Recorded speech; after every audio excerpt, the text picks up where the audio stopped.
Concept கிட்ட ஏற்கனவே நிறைய டூர்லாம் போயிருக்கான். இந்த டூர் நல்லா இருந்துச்சு. ஃபஸ்ட்டு ஏர்போர்ட் வந்தோடனே அவர்கிட்ட ரூபாய் கொடுத்தோம். முதல்ல ரூபாய் கொடுக்கலாமான்னு ஒரு சந்தேகம்.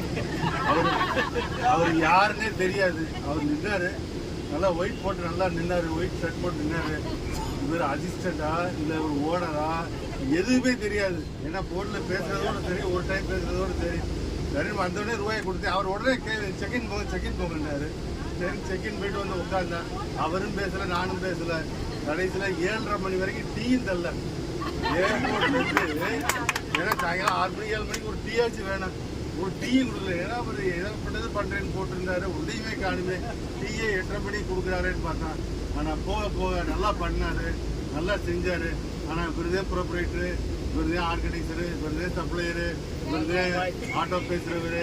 அதாவது நம்மளா இருந்து எல்லாரோடையும் சேர்ந்து இவர் வந்து ப்ரோப்ரைட்டராகவே இல்லை, நம்மளோட இருந்தார். நல்லா பண்ணார், நல்லா இருந்துச்சு. நல்ல டூர் நல்லா இருந்துச்சு. ரொம்ப தேங்க்ஸ்.